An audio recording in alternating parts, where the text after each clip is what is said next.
Aurora's making their picks here with full freedom. Yeah. They're just not investing in it as much as SRG. This is a really interesting draft, right? Because again, you would have imagined that they're looking for multiple win conditions. And right now, the two clear win conditions for SRG is going to be Yishin alongside with the Hara. The Yushin is interesting because her passive, super useful at actually denying light entryways with a third hit of the G Kundo because it knocks him back, so he's not going to find the angle. They do get the Granger and they get the Lapu Lapu, so they get the instant impact right away, and Edward gets one of the iconic heroes for Filipino EXP laners. This is Aurora playing an old meta lineup featuring Leo Mord. Yeah. It's like if that was a Lancelot, you just said, hey, you mistyped Lancelot, and Leo Mord eventually became the pick. Or a Fredrin. Yeah, I like that buff guy. What, the horse guy? Oh yeah, Leo Mord. Both of which fits. I think here, blue? Probably. I mean, it feels weird if you go into the Yuuzhan because now it's like, now we have a potential coin flip that we have to worry about. Alice, even more of a sandbag. It's still looking towards that team fight. Sexier Uranus. Oh, this is gonna be a tough one for Aurora. Point. Welcome to game number 3. The series has been great so far. SRG has delivered bangers, so has Aurora, and I'm sure that we're gonna have fun. Nice, Miracle, let's go. Welcome to We are Mobile going, Legends. and I'll tell you what, this is dangerous grass. This is a dangerous lineup, man. I would say from SRG. I like what they did. They got the Hilda. They've got a couple of grounds covered. Whoa! That's what I'm. Oh my That's what I'm God! saying. It's dangerous. Yeah, it is. It definitely is dangerous. You walk in, you never know. There's a sneaky Hilda in the bush, but the fact that they also got the regen means Yue will go down to Stormy.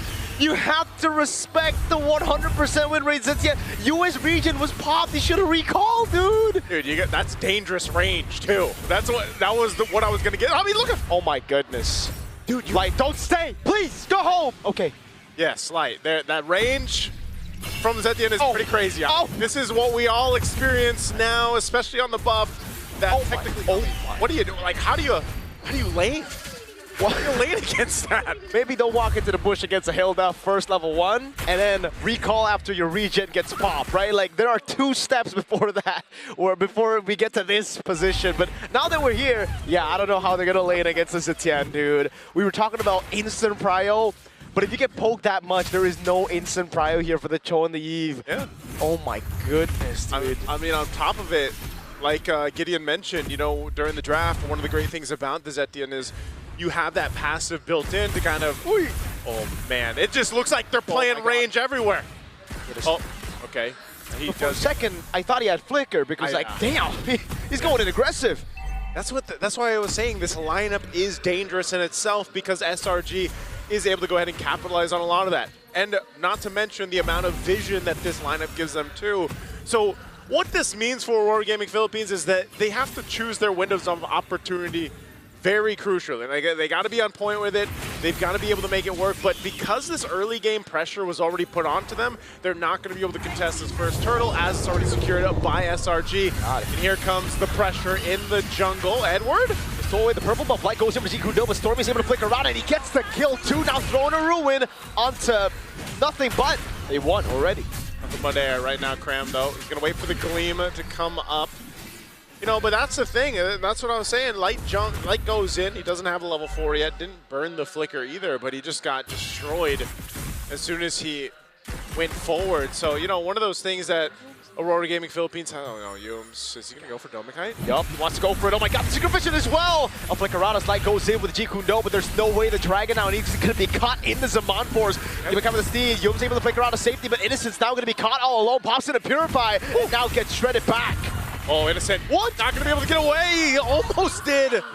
Light will take that kill secured for Aurora Gaming Philippines. So at least able to find something on the map here. They've been struggling. Oh, there it is. G Kundo flicker. That's Light giving the kill over to Domikite. And finally, he has some space to breathe, dude. He's already 2 levels down on Innocent. Yeah. Oh. Oh. Is Domikite going to be able to get away? Okay. Very close. Oh my god. They don't want to stop, guys! Shoots Domikite down with the arrow. Kite's just let me play, guys. I'm trying to get out of here. He had so much attention towards his lane, but that's exactly what you need to do if you're SRG. Put the pressure on Kite or elsewhere, because you have so many opportunities to be able to do that. You've got so much vision to play into. So now with this bit of a lead that they built up, Turtle's going to be up at about 15, and they'll be in a good position for that. And, you know, Aurora Gaming Philippines has to kind of go back to the drawing board with this lineup and just kind of slow down. Part of this lineup is allowing that scalability to happen because they're losing the range battle. A lot of this is because, you know, you have to rely on the Cho. Now that you're around level 4, you have a little bit of protection, of course, with UA's RWM. But they want to go and contest this Turtle. Look at the poke. Before the fight even starts, Light is already down to a quarter of health as Cram holds on to the Turtle. Now Phantom Steed coming down for Demon Kite, but it's going to be Cram zoning him away with the help of Humes. Bravest fighter from Edward. Doesn't get it down. Fury the Phoenix, though. Humes doing a ruin on Demon Kite! Oh, that was a great take. Dominkan and UA are here to set up. Humes might be able to actually get away. Still, Light goes under the safety of the turret, but second Turtle goes in the hands of SRG. Oh no, this is tough. I don't think they're just forcing them to take the long route, man. Yeah, Humes wants to stop the recall again, and he does! Light has to move. That was a feint from Humes. He didn't even know. It's a dangerous Hilda, man. I'm telling you. Like, it's the most annoying Hilda I've ever seen. It's the way it's meant to be played. Humes is doing great work here, being a threat, especially on those, you know, those spaces around the jungle where Demon Kite is trying to go ahead and try to get some vision or contest these objectives, but Humes providing so much information to SRG's lineup just kind of gives them an easy time to take objectives, and honestly, that's probably how the next Turtle's going to go as well. Aurora Gaming Philippines, in the meantime, have to go ahead and play in to pick off potential. The problem with that is, like I said, who are you going to pick off? Well, most of the time, you're going to have to try to make a play either in the gold lane, because trying to find out either Humes or Stormy and get through that passive is hard enough. So that's why Light has to just kind of protect Dominkite and pick off Innocent if you can, but then you also have a Purify there. So that's the rapid boots for Dominkite, and he actually went Hunter Strike. So no Sky Piercer yet, and it makes sense. Demon, oh my lord, that is a tilter. Phantom Steed used after, what, 2 shots on a Mountain Shocker.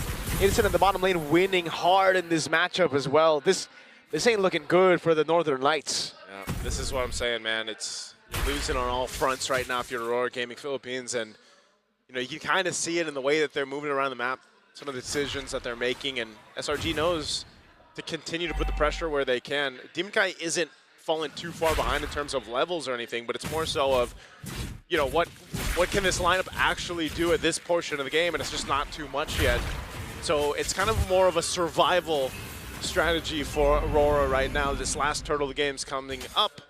Selangor Red Giants will go ahead and swing on forward. It looks like Aurora still wants to go ahead and show face here, but Dominkite less than half health. Yep. It'll be really hard to pull off. Humes is 1v1ing there. Light, oh, he goes for the way of the dragon early with Zikuno as well, but he couldn't find it. Now with the throw in the ruin and the Fury of the Peaks, Demon Kai zone. Humes again giving it to the kill. At least they're able to pick up a kill back on Skies, but Demon Kai zone completely away. Zoned away, and Edward falls in exchange. That Turtle's going to be there to take Demon Kite, and Light trying to get away, but Cram and Humes are there, and Demon Kite falls for the second time in the game as a third Turtle is secured for SRG. The Red Giants are just stomping through Aurora Gaming Philippines. Skies died there, and still, they weren't able to win it out. Innocent. Perfect Turtle. Light goes in, wants to go for the Jikuno, but he has to remember Stormy has the passive, and Humes is right there. Dominkite to walk in, man! Hilda going for the damage against Stormy, able to survive! And now it's Light going in, he has enough damage! Stormy will fall, Light gonna be taken low, and he actually does get away. But man, for the price of Dominkite, and now he dies as well! Oh, Light's trying to run, but Humes is locked on target, and Light will survive. But yes, they lost Dominkite for Stormy. And Dominkite is who Aurora Gaming Philippines has to kind of rely on to have a chance in the late game here. Right now, you're looking at, man, look at the difference of the gold lane. Nice, Sue. It's becoming a problem now. Why?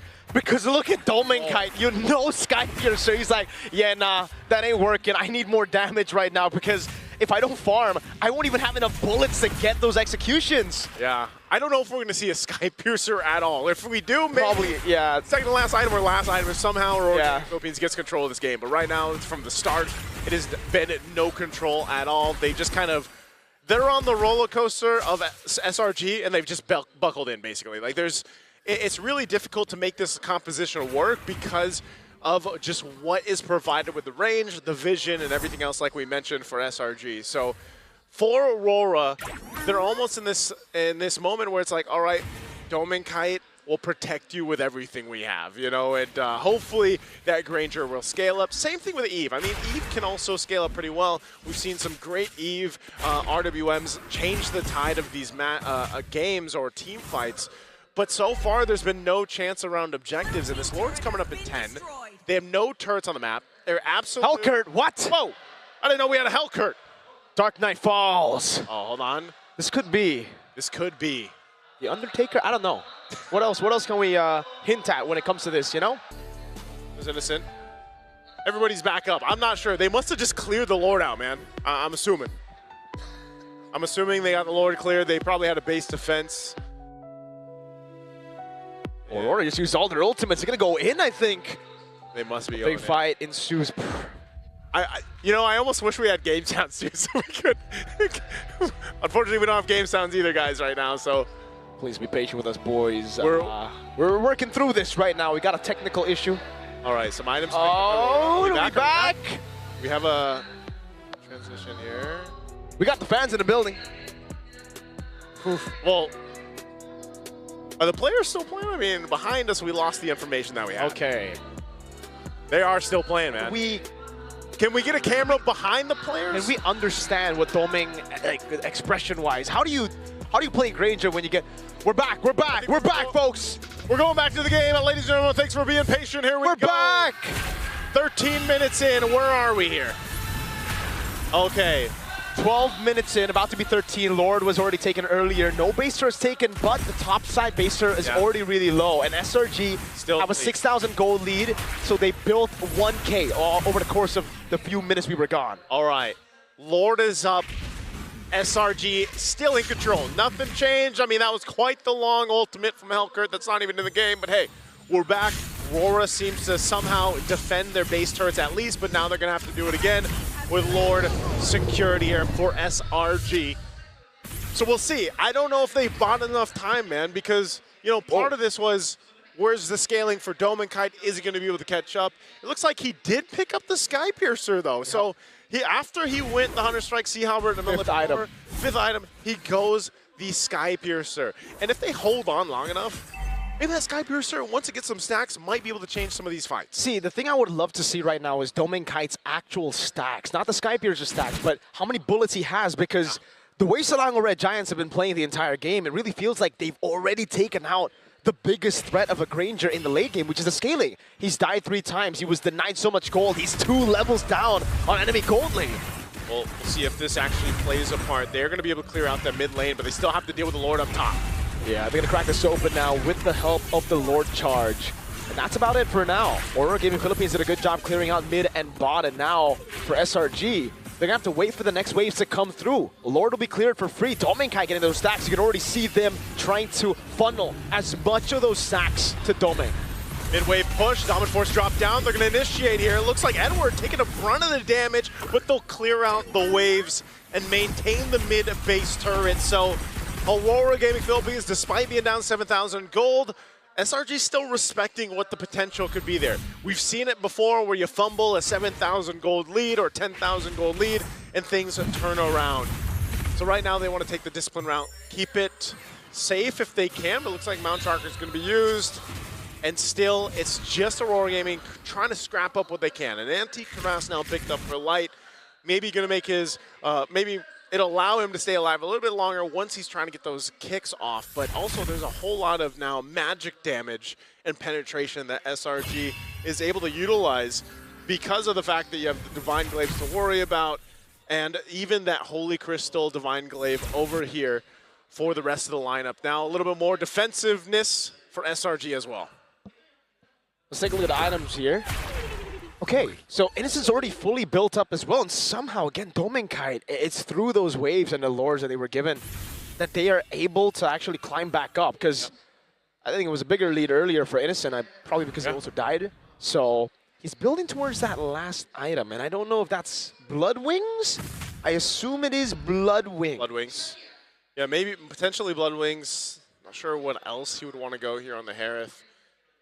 But nonetheless, you got quite a bit of scaling. I mean, even looking at Cram, he's got a Guardian Helm plus the Ice Queen Wand to go ahead and help slow down the members of RORA giving kill beats once he jumps on in. He's tanky enough to just soak up a lot of damage. So this Alice might be a problem. That's why Light's job right now is pretty difficult. You know, he's got to be able to go ahead and find a way, not just to find a way, but also provide the information that's needed here, because we are seeing how difficult it is for Demon Kite as well to make use of this Leomord, who's been such a strong hero pick throughout the M7 World Championship right now, but it looks like they want to go ahead potentially contest this if they can find the angle they're looking for. Light's swinging on around. Whoa. It's going to be a reset on the Lord, though. Yeah, look at Yums. RORA trying to get control over the Lord. They're actually going to be able to take the aggro, but Yums gets a really good flank here in the behind. That's the amount of shots coming down, and Yums has a position on Domenkite. Fear the Phoenix coming down, and it's the Skies Mountain Shocker! Domenkite is gone in an instant, and now RORA's on the run. But with those 2 kills as Yue fell as well, SRG gives the call. They want to push down the bottom lane. That's the problem when you play a clean front to back. Yums doesn't care, and he cancels out the recall of Demon Kite. What a read by Yums! And there's no way Demon Kite can go for the 1v1 here. It's gonna be Innocent jumping into Zaman Force over on Edward. He's trying to buy some time. Light doing a good job at forcing the minions to the mid-turn, but he will fall. Oh, they clear out the minions so they stay a little bit longer. Demon Kite still being chased down, and he just wants to buy enough time. You have Edward still alive, but can he delay this further? Now it's Innocent again. Zaman Force coming down. Edward already used the Bravest Spider. He's going to go down. And Selangor Red Giants are a game away